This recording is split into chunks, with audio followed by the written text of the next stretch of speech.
सुप्रभात विद्यार्थियों, मैं आपकी हिंदी संस्कृत अध्यापिका अंजू विश्वकर्मा आज आप लोगों के समक्ष में प्रथमा पाठा विद्या महत्वम के कुछ श्लोक लेकर उपस्थित हुई हूँ। ठीक, तो कुछ श्लोक जो इस प्रकार है, आइए देख लेते हैं। पहला श्लोक क्या है? विद्या ददाति विनयम विनयाद यादि पात्रताम पात्रत्वात् धनमाप्नोति धनात् धर्मम तथा सुखम। तो इसके बाद हम देख लेते हैं इसके शब्दार्थ, जो कि अर्थ समझने में आसानी होगा। तो विद्या मतलब कि ज्ञान, विद्या मालूम है हम लोगों को। ददाति मतलब कि देता है। विनयम मतलब कि विनम्रता। तो विद्या ददाति विनयम, विद्या से हमें विनम्रता प्राप्त होती है, देना या प्राप्त होना। तो विद्या हमें विनम्रता देती है। आगे विनयाद याद पात्रता, विनम्रता यादि प्राप्त होता है। पात्रता मतलब कि योग्यता। तो विनयाद यादि पात्रता, विनम्रता से हमें योग्यता प्राप्त होती है। पात्रत्व मतलब कि योग्यता, तो हमें क्या प्राप्त होता है? योग्यता। विनम्रता से हमें योग्यता प्राप्त होती है। पात्रत्व धनमाप्नोति, इसके बाद योग्यता विनम्रता से हमें विद्या से हमें विनम्रता मिली, विनम्रता से हमें योग्यता मिली। योग्यता पात्रत्व मतलब योग्यता से हमें धन की प्राप्ति होती है। जब हम योग्य हो जाएंगे तो हमें धन की प्राप्ति होगी। तो योग्यता से हमें धन की प्राप्ति होती है। धना धर्मम, धन से हमें धर्म की प्राप्ति होती है। तथा मतलब कि उसके बाद सुख, सब कुछ मिल जाने के बाद हमें सुख की प्राप्ति होती है। तो एक बार हम अर्थ देख लेते हैं।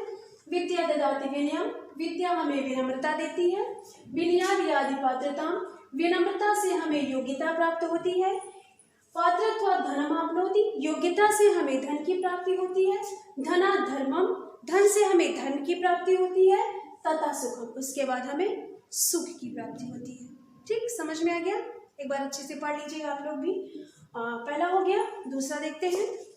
न चोरहार्यम न च राज्यहार्यम न भातृभाज्यम न च भारी कारी वयस कृते वर्धते एवं नित्यम विद्या धनम सर्वधनम प्रधानम। और इसमें हमें विद्या के बारे में बताया गया। दूसरे श्लोक में भी हमें विद्या की महत्व के, क्योंकि हमारा शीर्षक ही है विद्या या महत्व, तो विद्या की महत्ता के बारे में बताया गया है। देखते हैं इसका अर्थ, शब्दार्थ देख लेते हैं। न मतलब कि नहीं, चोर हार्यम, हार्य मतलब चुराना, चोर मतलब चोर। तो न चोर हार्यम, ना तो चोर चुरा सकता, हार्य मतलब चुराना। न मतलब नहीं, च मतलब और। न राज मतलब कि कोई राजा, हार्यम ना कोई हरण कर सकता है, ले सकता है। न मतलब कि नहीं, भाज्य मतलब कि भाई, भाज्यम मतलब कि बंटवारा करना, भाज्यम अलग करना। न मतलब नहीं, मतलब और। भारीकारी मतलब कि भारी, अर्थात बोझा, भारी। वयसु व्यय करने पर मतलब कि खर्च करने पर। कृते के लिए, वर्धते बढ़ता है, एवं हमेशा, नित्य मतलब हमेशा, एवं मतलब किसी प्रकार। विद्या धनम विद्या रूपी धन, सर्वधनम प्रधानम, सर्वधनम सबसे अधिक, प्रधान मतलब कि धन में सबसे अधिक प्रधान क्या है? धन है। अर्थ देख लेते हैं। न चोर हार्यम, विद्या रूपी धन न तो चोर चुरा सकता है, न च राजहार्यम, न कोई राजा इसे ले सकता है, और न भातृभाज्यम, न कोई भाई इसे बंटवारा कर सकता है। विद्या रूपी धन न कोई भाई इसे ले सकता है। न च भारीकारी, और ना ही ये भारी है। भारीकारी मतलब कि ना ही ये भारी है। व्ययेषु कृते वर्धते एवं नित्यम, व्ययेषु व्यय करने पर, खर्च करने पर, वर्धते बढ़ता है, नित्यम हमेशा, खर्च करने पर या हमेशा और बढ़ता है। विद्या धनम सर्वधनम प्रधानम, विद्या रूपी धन सभी धनों में श्रेष्ठ है। ठीक, तीसरा देख लेते हैं शब्दार्थ पहले।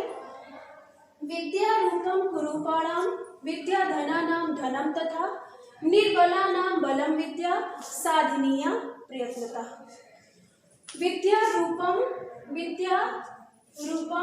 मतलब रूप, कुरूपाणाम, कुरूप मतलब जो सुंदर नहीं होते, जिनका रंग थोड़ा कुरूप होता है।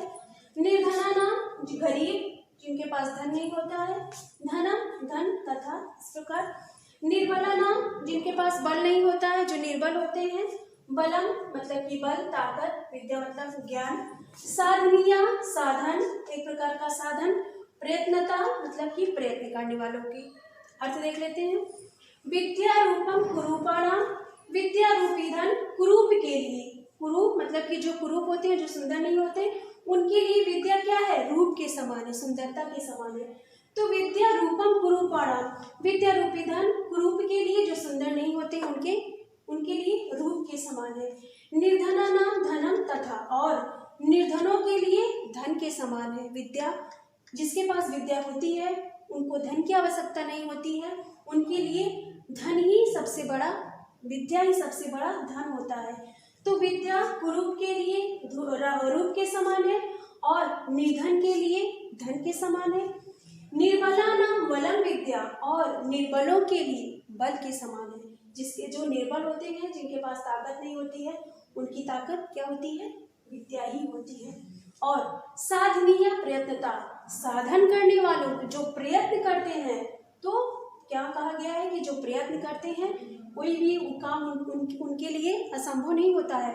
तो प्रयत्नता साधनीय, जो प्रयत्न करने वाले हैं उनके लिए साधन है क्या, विद्या।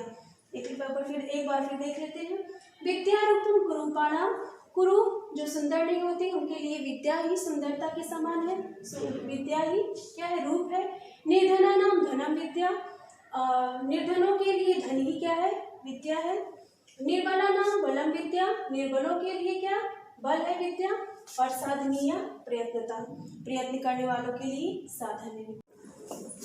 आइए बच्चों देखते हैं चौथा श्लोक। चौथा है अलसस्य कुतो विद्या, अविद्यस्य कुतो धनम, अधनस्य कुतो मित्रम, अमित्रस्य कुतो सुखम। अलसस्य आलसी को, कुतो कहाँ, विद्या, विद्या मतलब ज्ञान, तो आलसी को विद्या कहाँ। अविद्यस्य कुतो धनम, अविद्यस्य मतलब कि जिसके पास विद्या नहीं है, बिना विद्या के, कुतो कहाँ, धनम धन, तो बिना विद्या के धन कहाँ। अधनस्य कुतो मित्रम, अधनस्य बिना धन के, कुतो कहाँ, मित्रम मित्र। अमित्र से कुतो धनम, बिना धन के मित्र कहाँ। अमित्र से कुतो सुखम, बिना मित्र के सुख कहाँ। कुतो कहाँ, सुखम सुख। अमित्र से बिना मित्र के, जिसके पास मित्र नहीं है। एक बार अर्थ देख लेते हैं। अलसस्य कुतो धनम, आलसी को धन कहाँ, आलसी होते हैं वो पढ़ेंगे कैसे, तो उनके पास विद्या भी नहीं आएगी, ज्ञान भी नहीं आएगा।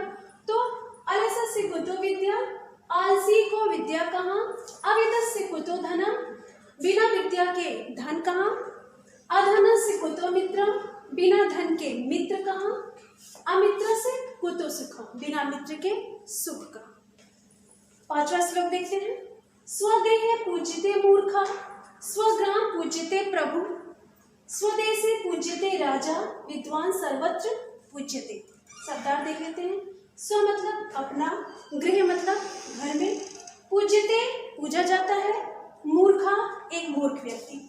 स्व मतलब अपना, ग्राम गांव में, पूज्यते पूजा जाता है, प्रभु ईश्वर। स्वदेशे अपने देश में, पूज्यते पूजा जाता है, राजा एक राजा। विद्वान जो ज्ञानी होता है, सर्वत्र सब जगह, पूज्यते पूजा जाता है। अर्थ देखते हैं। स्वगृहे पूज्यते मूर्खा, अपने घर में पूजा जाता है कौन, एक मूर्ख व्यक्ति। जो मूर्ख होता है वो अपने ही घर में पूजा जाता है। स्वग्राम पूज्यते प्रभु, ईश्वर अपने अपने गांव में पूजे जाते हैं। स्वगृहे पूज्यते राजा, स्वदेशे पूज्यते राजा, स्वदेशे अपने देश में, पूज्यते पूजा जाता है राजा। एक राजा अपने ही देश में पूजा जाता है। लेकिन विद्वान सर्वत्र पूज्यते, विद्वान जो एक विद्वान होता है, जो ज्ञानी होता है, वो सर्वत्र सभी जगह पूजा जाता है। ठीक, तो अपने घर में पूजा जाता है मूर्ख व्यक्ति, एक मूर्ख व्यक्ति अपने ही घर में पूजा जाता है। अपने गांव में पूजा जाता है ईश्वर, ईश्वर अपने ही गांव में पूजा जाता है। स्वदेशे पूज्यते राजा, एक राजा अपने अपने मतलब अपने ही देश में पूजा जाता है। विद्वान सर्वत्र पूज्यते, और एक विद्वान जो विद्वान होता है, ज्ञानी होता है, उसकी पूजा सभी जगह होती है, उसकी चर्चा सभी जगह होती है। तो हमें क्या होना चाहिए, विद्वान बनना चाहिए। ठीक, छठा श्लोक देख लेते हैं। सुखार्थिना कुतः विद्यार्थी, विद्यार्थिना कुतो सुखम, सुखार्थी व त्यजेत विद्याम, विद्यार्थी व त्यजेत सुखम। बहुत ही अच्छा है। देखते हैं अर्थ। पहले वर्ड मीनिंग देख लेते हैं, शब्दार्थ देख लेते हैं, फिर अर्थ देखेंगे। सुखार्थिना, अर्थिना सुख, अर्थिना सुख चाहने वाले को, सुख ग्रहण करने वाले को, कुतो कहाँ, विद्यार्थी, वो विद्यार्थी कहाँ से होगा, तो सुखार्थिना विद्यार्थिना कुतो सुखम, एक विद्यार्थी होता है जो, कुतो कहाँ, सुखम मतलब सुख, सुखार्थी सुख चाहने वाला, व अथवा त्यजेत त्याग देनी चाहिए, छोड़ देनी चाहिए, विद्याम विद्या, विद्यार्थी मतलब विद्या ग्रहण करने वाला विद्यार्थी, व अथवा त्यजेत त्याग देनी चाहिए या छोड़ देनी चाहिए, सुखम सुख। अर्थ देख लेते हैं। सुखार्थिना कुतो विद्यार्थी, सुख चाहने वाले को विद्यार्थी कहाँ, मतलब जो एक सुख चाहता है वो विद्यार्थी कहाँ से हो सकता है, या तो वो सुख ही ले ले या तो विद्या ही ले ले। ठीक, तो सुखार्थिना कुतः विद्यार्थी, सुख चाहने वाला कहाँ से विद्यार्थी है, विद्यार्थिना कुतो सुखम, और एक विद्यार्थी जो होता है उसको कहाँ से सुख मिलेगा, विद्यार्थिना कुतो सुखम, विद्यार्थी को सुख कहाँ, सुखार्थिना कुतः विद्यार्थी, सुख चाहने वाला कहाँ से विद्यार्थी है, विद्यार्थी कहाँ, और विद्यार्थी कुतो सुखम, विद्यार्थी को सुख कहाँ। सुखार्थी व त्यजेत विद्याम, सुखार्थी सुख चाहने वाले को त्यजेत छोड़ देनी चाहिए, क्या, विद्या, उसको विद्या छोड़ देनी चाहिए, या तो वो विद्या ही ले या तो वो सुख ही ले। तो अगर वो सुख चाहता है तो उसे विद्या छोड़ देनी चाहिए। विद्यार्थी व त्यजेत सुखम, और विद्यार्थी को जो विद्या लेने वाले हैं वो उन्हें क्या छोड़ देनी चाहिए, सुख। तो सुखार्थी को विद्या छोड़ देनी चाहिए और एक विद्यार्थी को जो विद्या ग्रहण करने वाले हैं उन्हें सुख छोड़ देनी चाहिए। ठीक, एक बार आप देख लीजिए। सुखार्थिना कुतः विद्यार्थी, एक विद्यार्थी को सुख कहाँ, विद्यार्थी कुतो सुखम, विद्यार्थी को सुख कहाँ, सुखार्थी व त्यजेत विद्या, सुख चाहने वाले को विद्या छोड़ देनी चाहिए, और विद्यार्थी व त्यजेत सुखम, एक विद्यार्थी को सुख त्याग देना चाहिए। ठीक, तो हो गया छठा श्लोक पूरा समझ में आ गया आप लोगों को। एक बार पढ़िएगा सारा श्लोक, तब अच्छे से समझ में आ गया। ठीक है, मिलते हैं अगले वीडियो में। बाय बाय बच्चों।